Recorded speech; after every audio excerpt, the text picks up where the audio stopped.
Namo Buddhaya, Namo Amitabhaya. Hello everyone. So today I feel like talking about how to deal with lust. So lust and sexual craving is probably the most difficult mental defilements for anyone in the world to overcome. Like the Buddha said, of all longings and desires, lust is the strongest. Craving for lust has no equal. Fortunately, it's just one of its kind. If there were something else like it, then no one in the world would be able to cultivate the way. And only at the level of an Anagami that one can completely eliminate lust. So Anagami is the third level of enlightenment in Theravada Buddhism, which equates to a basic level of enlightenment in Mahayana Buddhism. So Anagami, also known as non-returner, having been free from sensual desires, they will no longer be bound in the desire realm. Rather, they will be bound in the form realm, residing in the pure abodes, higher level of heavenly realms, known as the pure abodes. And from there, they will realize Arahant, the fourth level of enlightenment in Theravada Buddhism, also a basic level of enlightenment in Mahayana Buddhism.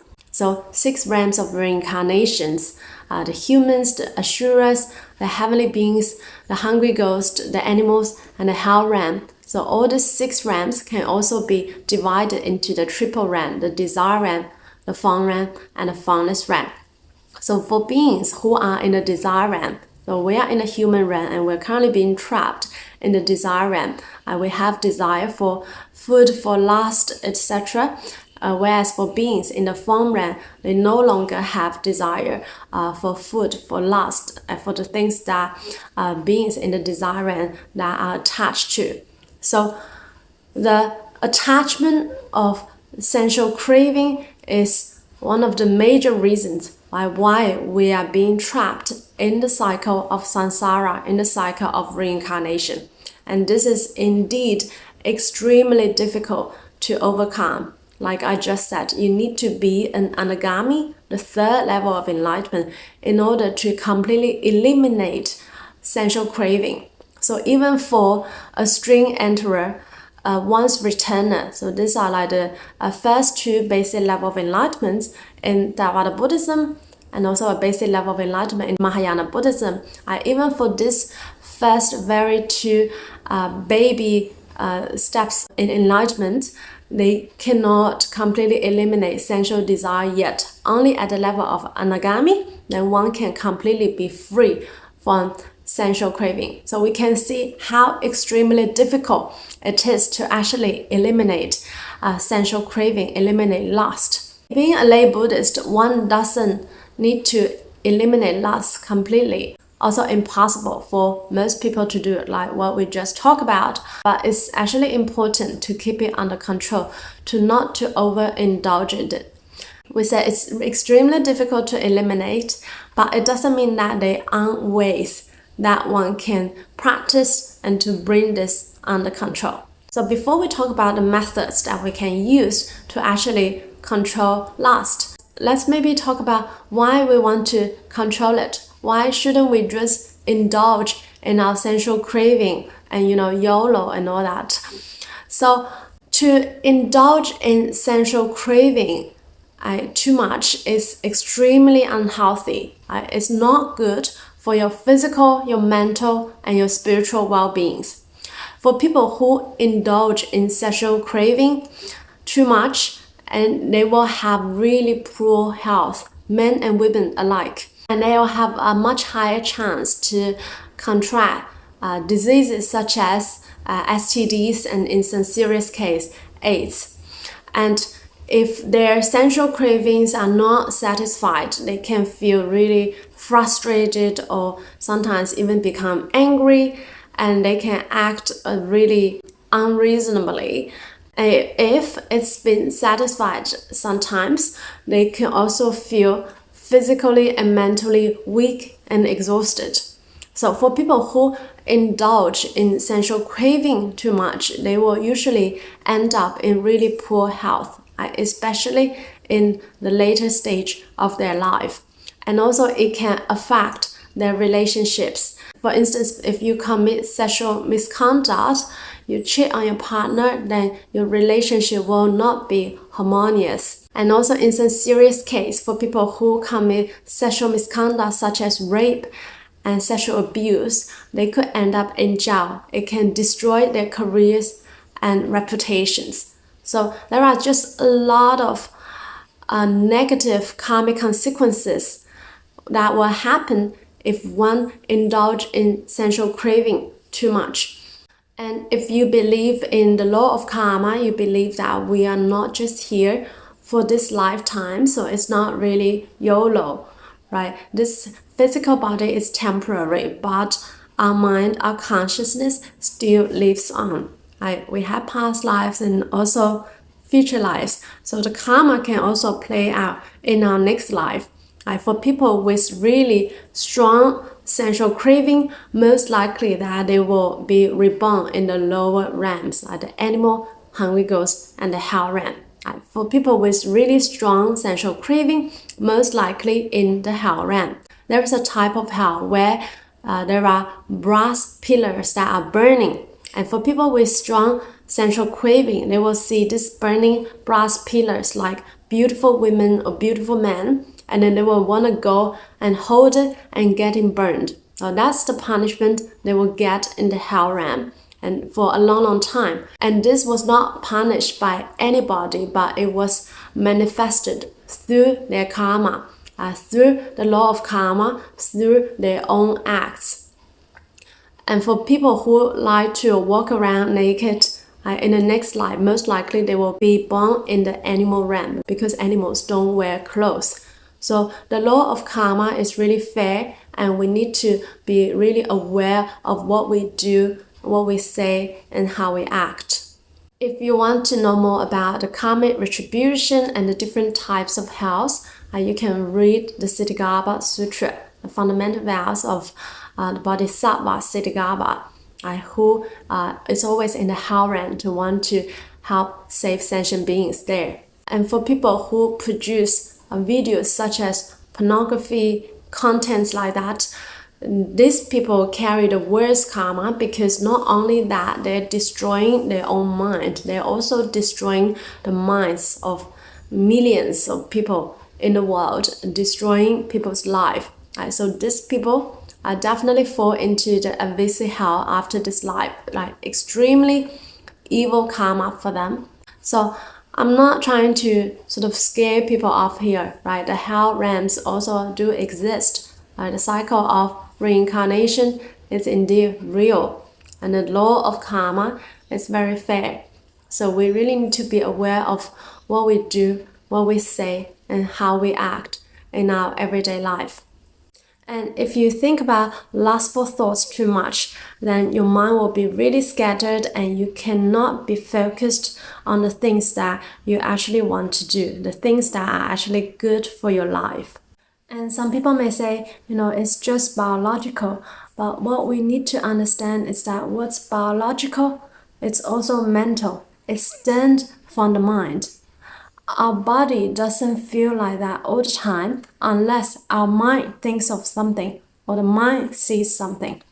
But it's really indeed very difficult to overcome it due to our long, deep-seated attachment towards lust. But saying that, it doesn't mean that there is no hope. So what are the ways that we can use to help us bring the sensual craving under control, to not let it sort of ruin our life, to not let it take over our life? So the Buddha has also taught many different methods one can use. For instance, you can visualize maybe a beautiful woman or someone you find attractive, how he or she will look like when he or she grows old, when the skin became all wrinkled and all that. And even to visualize a rotting corpse. There is nothing attractive about a rotting corpse, right? This is eventually what we will all end up. These physical bodies is just temporary. So visualizing that, and this can help you to not be too attached to the appearance of the person, and also contemplate the nature of this physical body. think about what this body actually contains, what it's kind of made of, what comes out from our 9 holes. I will have to shit, urinate, there are earwax and nasal mucus, all these things, and also the intestines inside the body, large and small, the spleen.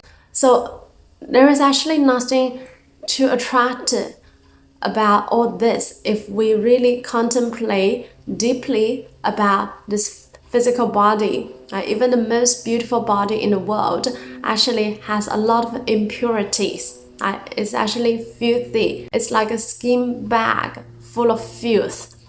Sorry what I said, if it makes you feel revolting, well, that's good. So it can help you not be too attached to the body. It will help you to not be too attached to sensual craving. So really contemplate the true nature of the body. It's really like an illusion. Not only it's an illusion, it's temporary, but also it's really like a skin bag full of filth, and there is really just nothing attractive about it. So if you can contemplate on the true nature of the body and think about, old age and death and visualizing all this, then you will not be too attached to sensual craving. Do not watch any videos such as pornography. Do not visit any of these websites or read books that could give rise to these feelings. So really abandon all these contents. Out of sight, out of mind. Another method that we can use that the Buddha taught us in the Lotus Sutra, Chapter 25, the Universal Gate of Bodhisattva Guanyin, is that we can also rely on the power of Guanyin. So this is like a 2-power method. At first, you also need to have the determination, the resolve that you want to bring your sensual craving under control. You don't want it to take over your life, to ruin your life. And also, with this determination, you recite the name of Bodhisattva Guanyin. So in Chinese, it's literally just Namo Guanyin Pusa. It's like how we recite the name of Amitabha Buddha, Namo Amitofo. So you can recite the name of Amitabha Buddha, and in addition to that, you also add on the name of Guanyin. So Namo Guanyin Pusa. Because Guanyin has the specific vow that she will help people to be free from sensual craving if you recite her name. Now, it won't work if you just recite her name like occasionally once in a while, right? But you actually really need to put into the effort every day to sincerely repent of your wrongdoings and to recite her name diligently every day to ask for her help. Our own self-power is very limited. It's much easier if we also seek the help of a fully enlightened being. So it's much easier if we rely on the power of Guanyin to help us to be free from desire. And once you finish reciting her name, you also transfer the merit of your practice to help you eliminate your sensual desires. After doing this for a while, you will realize that there's a great reduction in your attachment to sensual craving, and you can control it much better. And the Buddha also taught us in the sutra that bodhisattvas have a method that can help them to eliminate all suffering. So what's this method? So it's constantly day and night to contemplate the wholesome dharmas, to let the wholesome dharmas increase from thought moment to thought moment. So without allowing the least unwholesome thoughts to mingle in. If they do come in, do not be attached to them.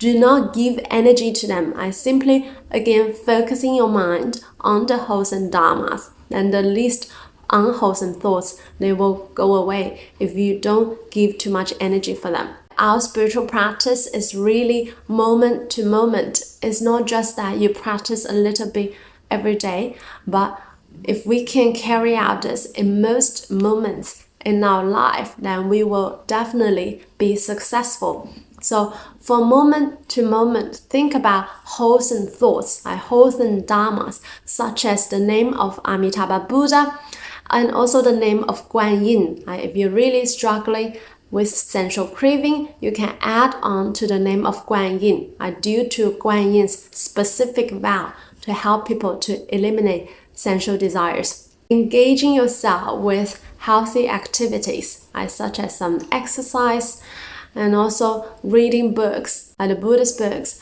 Buddhist sutras that can bring you wisdom.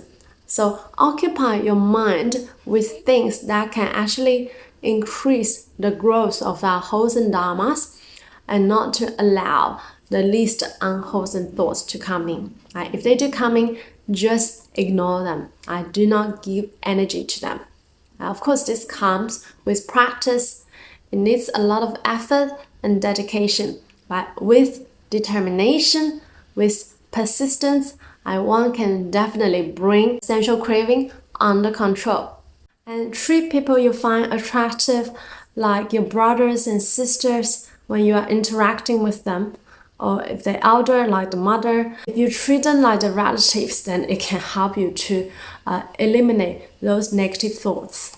And another thing is, if you are a spiritual practitioner, if your teacher tells you you can have sex with him or her, then you can obtain enlightenment, really quickly run the other way. So yes, there could be some maybe sort of a highly advanced technique one will use this method to sort of have the final test to see whether you are really enlightened, whether you have really realized the emptiness, the shunyata. But unless your teacher is a fully enlightened being, like at least enlightenment to the stage of non-regression, maybe someone like Guru Rinpoche Padmasambhava, who has the great spiritual power that even if he is being burned in fire, he is not harmed at all. Instead, he's sitting on a lotus. If they have this kind of great spiritual power, they are absolutely already transcend all attachment, including the attachment to lust. Then maybe they might use some sort of a advanced technique, but this is not necessary, and it should be rarely used. It's maybe more used as a visualization method rather than to actually carry it out physically. Particularly given that we are in the Dharma ending age, it's already too difficult for people to let go of the attachment to lust. In the extremely rare circumstances, this may be carried out, and he will also not choose you as a dakini, okay? Dakini is also someone who is very close to enlightenment or already enlightened. So do not be fooled if you're just a beginner on the path, and then someone say, have sex with me and you'll get enlightened, really quickly run the other way. This is not the genuine teacher, not the genuine teachings. So we must also have the wisdom to distinguish the real from the unreal, because it's already so difficult to control the attachment to lust without even indulging in it. What says about if one really indulge in it? How can you let go of the attachment to lust? Doesn't matter what practice, what path you're practicing. If someone teaches you, or if your practices help you to grow more of your attachment, especially to these unwholesome dharmas, instead of telling you to let go of your attachment, then really this is not the right practice. And I'm also speaking from my own experience over the past 10 years of spiritual journey. I've also met many different teachers and tried different practices. So we must understand our own limits, our own limited capacities as an ordinary unenlightened beings. It's important that we observe the precepts, not to indulge in our sensual desires, and in that way it's the easiest for us to be free from our attachment. And in this lifetime, for any of us, for most people, particularly in the Dharma ending age, to realize enlightenment, the easiest is really to nianfo, to recite the name of Amitabha Buddha, to attain rebirth to the Western Pure Land. And in that way, it can help us transcend all sufferings in life easily, and we'll realize Buddhahood easily in the Pure Land.